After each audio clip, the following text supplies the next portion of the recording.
The United Arab Emirates is located on the southeastern tip of the Arabian Peninsula. The UAE is a federation of 7 states, or emirates, formed in 1971. With borders to Saudi Arabia in the southwest and Oman in the east, 4/5 of its 83,600 square kilometers of land are desert. The biggest emirate and capital city of the UAE is Abu Dhabi on the Gulf Coast. But it's the second largest emirate and the UAE's biggest city, Dubai, that's become its most internationally well known. And it's the stunning architecture of the city that is its most distinctive and recognizable feature. Buildings like the 7-star luxury Burj Al Arab Hotel and the amazing Burj Khalifa dominate the city. But what's remarkable when you see the towering skyline today is that if you had visited Dubai just 50 years ago, this city would have been almost totally unrecognizable. Before the 1950s, Dubai was a small but thriving port at the mouth of the Dubai Creek. Members of the Bani Yas tribe, led by the Maktoum family, had settled in the area in 1833, and what was once a tiny fishing village had grown into a centre of trade in the region.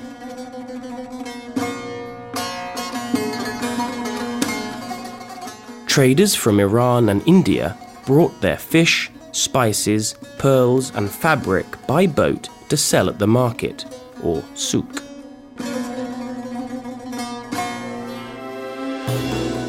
The canal between the Dira and Bur Dubai sides of the city was full of trading barges and traditional boats, called dhows, with their distinctive sails.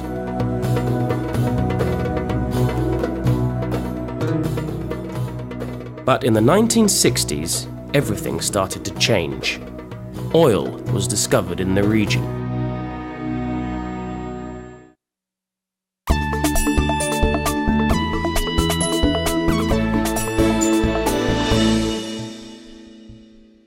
Today, it's impossible to think about Dubai without thinking about its extraordinary architecture.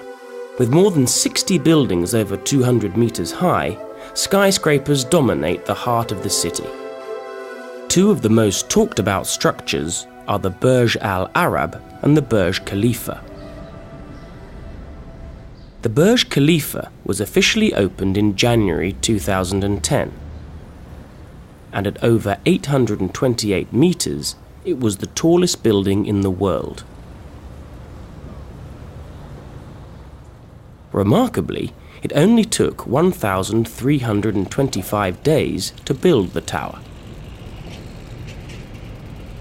At one point, there were over 12,000 people working on the tower at the same time, with workers from 100 different countries.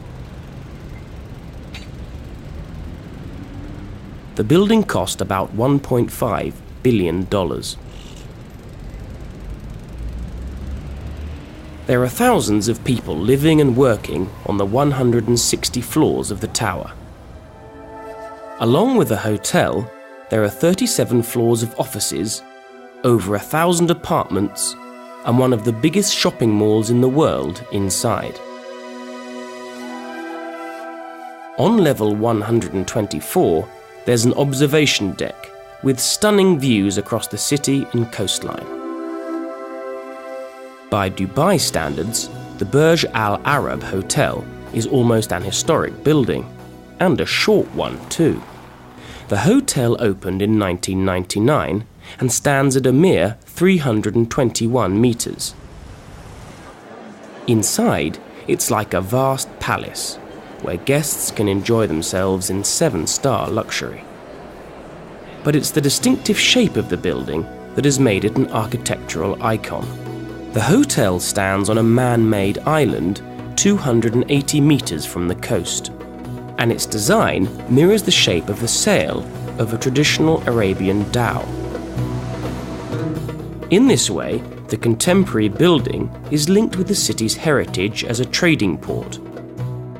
This connection between the past and present is something that can easily be lost in the forest of modern metal and glass high-rise structures.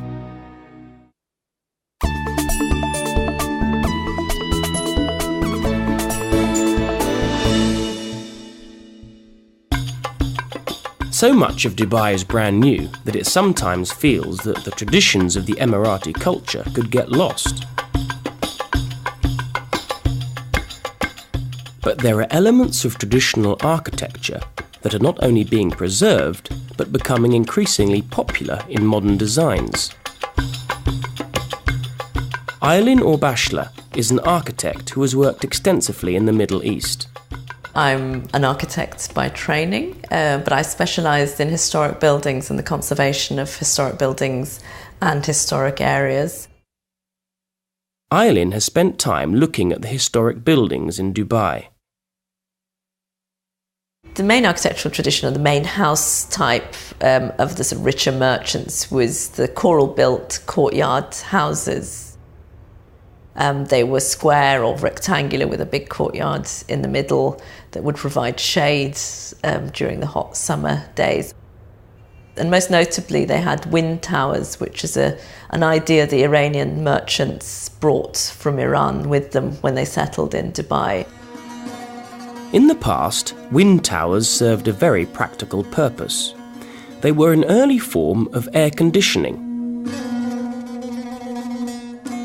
The air captured by the tower circulated round the home, keeping it cool in summer, when the temperature can rise above 50 degrees. And today, wind towers are increasingly common, even in new buildings. But with modern technology, are they still needed?